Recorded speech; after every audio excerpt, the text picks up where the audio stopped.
Hey guys, welcome back to Mountain Murders. I'm Heather. And I'm Dylan.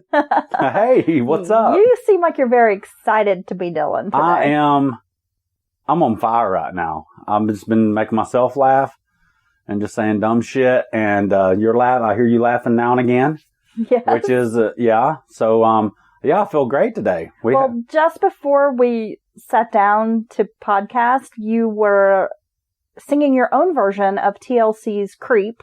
Right. But your version is called Steep? Steep. And it is about tea leaves. Yes? Yeah. And making fresh tea. Yeah. Yeah. Do you want to hear an excerpt? No. And you were almost like teabagging a coffee cup. But that was the dance it. move. I got it. Yeah. It yeah, was a wonderful visual. I feel like our goal should be if we can get 20 patrons on Patreon. Okay. We'll post a video of you singing your Steep song and doing your dance move. So we're going to make a video and be like, so out steep, yeah. So we just need 8 more folks to sign up over on Patreon. Okay. And you can get a video of Dylan performing. And I'll make the video for the new hit single Steep. Yes. So I steep. Exactly. Okay. I can do that. We should get a shout out to our new patrons. We've got Susan, Pamela, and Sharon. Yeah, isn't that awesome? Thank you so much, ladies. We appreciate you. They're patron buddies. They all joined right there together. And thanks to all our existing patrons, you're incredible. Thank you so much. We've got a lot of content on Patreon right now. So if you would like to get some bonus material, extra podcasts to help you make it through the week. Yeah, more of the deep intellectual insights that I offer every episode. Yeah. Like, I need to kind of apologize to the listeners because I sounded like I kept confusing time periods on our Hart Brothers story. Yeah, we were on a walk today and Dylan's like, I'm so stupid. And he was like hitting himself in the face, Yeah, it wasn't even the wrong region. It was really dramatic. It was the wrong time period as well by about 100 years or so, I Yeah, guess. you were like yippee-ki-yayin, motherfucker. I was stuck out in the Wild West. Like we were talking about Jesse James or something. But it was very similar times. Somewhat. But it was not the West and it was not the 1800s. So for that, I apologize. Okay. Did you watch Young Guns recently or something? Well, you guys, you see the size of that chicken? That's my shit growing up, but that was made after the Hart brothers died. Quick question.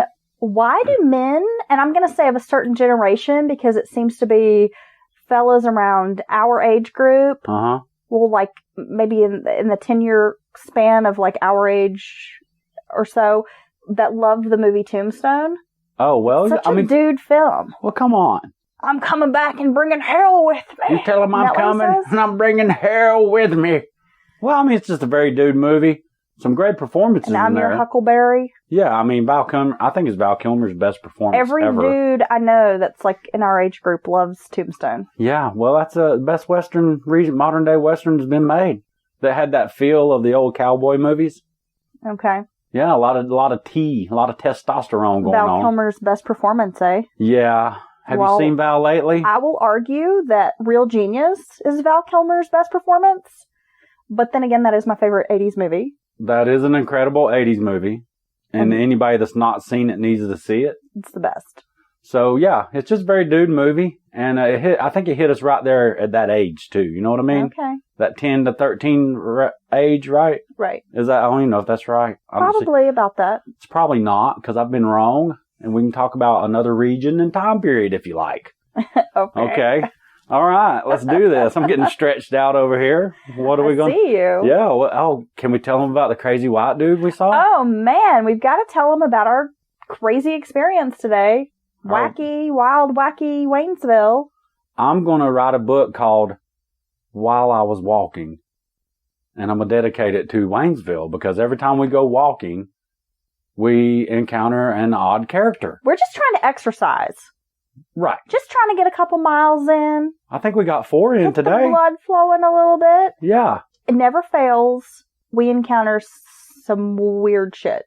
Yeah, so today we're kicking along near the end of our walk. And it was a pretty good walk all around downtown. And so we're walking along and some dude's like, hey, is that how you get to Frog Level? I'm like, yeah, you go up here, hang a right, and they'll take you straight to it. Which is just like a little section of town. Yeah, it's a little lower, kind of on the downside from Main Street. And Nice little coffee house, great little Frog Level brewing there. Nice little brewery. We love Clark and his beer. Yeah, and but it's also where some strange people congregate, if you will. There's a rather large homeless population. I don't think they're high homeless. On drugs. I don't think they're homeless. Who enjoy hanging out there. Yeah, because they found a home in Frog Level. Well, that's true. Okay, so that's how that's working. Like there was a stabbing there the other day. Which there was a stroll-by stabbing. Yeah. Very, very dangerous area now, apparently.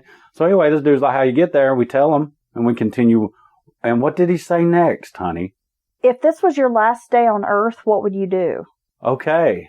Yeah, so we were a bit taken aback by this question. Yeah, but I still just kind of like, all right, okay. Dylan said, I think I'd probably have a cold beer. I'd have a cold beer, because once I said that's how you get to Frog Level, I thought about Frog Level Brewing. Yes. I thought about a cold beer. You know, I think about beer a lot. I was like, I wish we would walk down there and have a cold beer. Just one. Too bad the brewery's not open. It's 11 in the morning. Well, yeah, but, you know. And I knew we weren't going to anyway, so I'm fantasizing in my head about a cold beer. So I'm like, yeah, I'd go down there and have a cold beer. And then what did he say next? Well, you really should think about doing that today. And so we're like, okay, cool, you know, keep walking. And then he looks over and he goes, no, I'm serious. Because judgment's coming. This is going to be your last day on Earth. Okay, so at this fucking point, I'm like, the fuck this dude talking about? Well, when he said that, I was like, this motherfucker's going to pull out a gun. Right. And shoot us right here. Yeah. In the middle of the street. The street. And I'm saying, you know, people's all scared about, some people are worried about people who are different than them, like or xenophobic culturally different, or just people they don't understand. But the ones I worry about is the crazy ass white dudes who might not be getting any booty in their life, don't have a woman to tell them don't be stupid like that.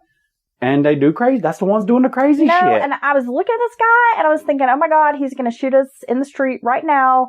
I'm going to get killed by this dude wearing these dippy ass shoes. Yeah. This dude was just, oh my God. And I was like, really? Why do I have to be killed by the guy wearing the stupid shoes and this weird button-up shirt? He looks like he's kind of dressed like my dad. Yeah. Oh my God. Yeah, you at least have tactical gear on. What the fuck? At least. Right. That might make it a little more interesting. At least be like Rainbow 6 up this bitch. But no, this dude is like Rainbow -3. And then yesterday when we were walking, we saw a guy tough talking a goose. A goose, y'all. He was like threatening this goose. I'm gonna shove this bread down your fucking throat, goose. Yeah, and she's like, did you hear that? And I was like, I think and then I turned back and he was like, yeah, who do you think you are? And he's like squaring up on this goose. And I'm like, she said, is that guy tough talking a goose? I was like, yeah, totally. Let's just keep moving. Keep it moving.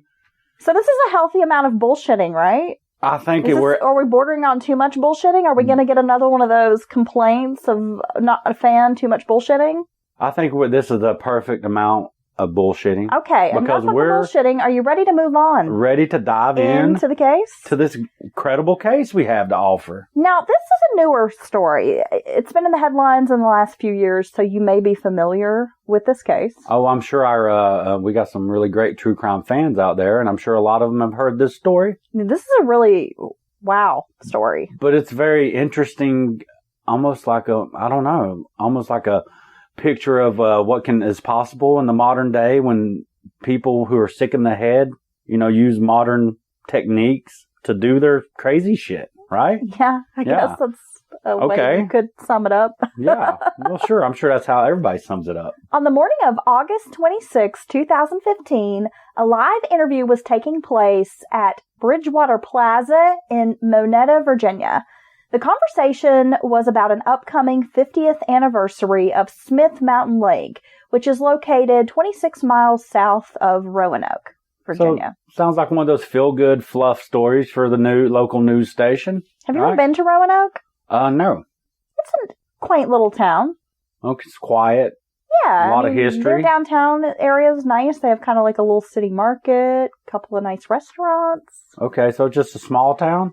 Yeah. Okay. In the middle of a segment, WDBJ's Allison Parker and cameraman Adam Ward were in the middle of a television segment for this morning news program. Video of the incident showed Parker conducting the interview as scheduled, then suddenly 8 gunshots ring out, followed by screams. The camera hits the ground and flashes an image of the shooter holding a Glock 19 9mm pistol. That's crazy. Yes. Now, I mean, could you imagine? And yeah, you're just here. You are everyday normal stuff, doing a little fluff piece you've done 1 billion times. And next thing you know, there's a maniac with a gun. Immediately, the control room at the television station flips back to the studio where anchor Kimberly McBroom is seen with a very confused look on her face. Unsure of what is transpiring, McBroom would later say she thought it was shots being fired like in the background or maybe a car backfiring, not realizing completely like what had happened on camera. Right. I think it's one of those just so out of the ordinary, your brain can't process what's really going on. The live televised shooting was unlike anything the social media world had seen.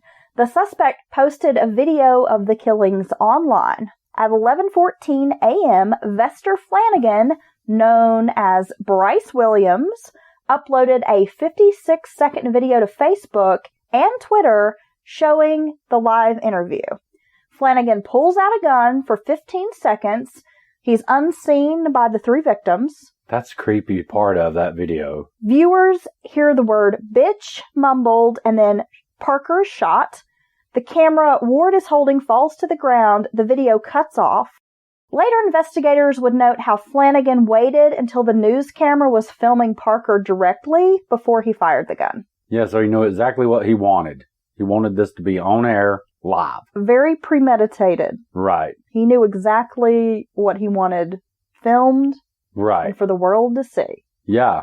The killing sparked a manhunt that would last for several hours. And I remember when this was fresh on the news. I remember when it was happening and they were actually hunting the guy. Yeah, I mean, this was a big deal. Yep. 24-year-old Allison Parker was born August 19th, 1991 in Martinsville, Virginia. She was a graduate of James Madison University.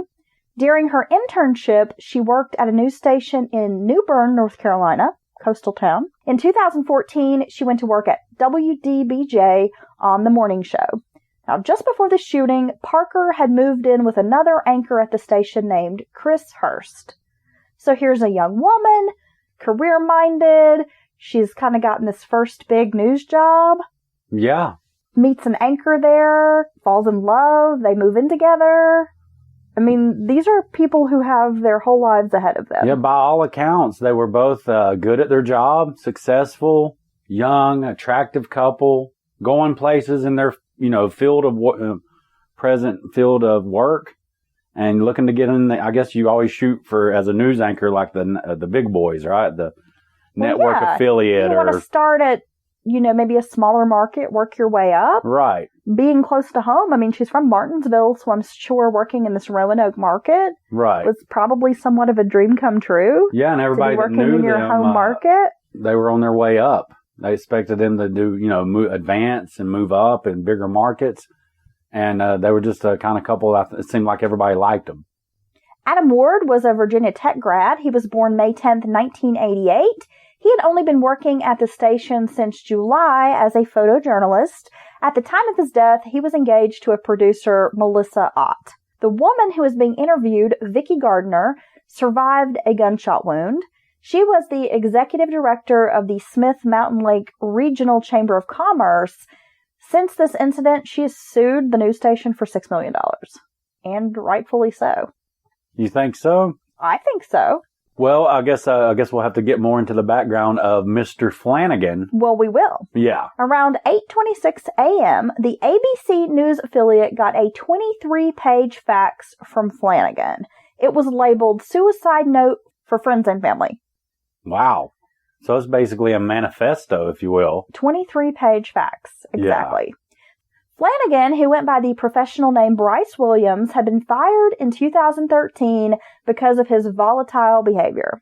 During Williams' time at the television station, multiple co-workers complained that he had threatened them or made them feel uncomfortable. Yeah, that seems to be a pattern that follows him throughout his entire career. The more and more you go back on his story, right? Ward, the cameraman, had been one of the employees who had filed a complaint against Flanagan. He was described as unhappy and quick to take offense. Right. Flanagan was difficult to work with. Management had at one point asked him to see a mental health professional, Initially, when he was hired, management had praised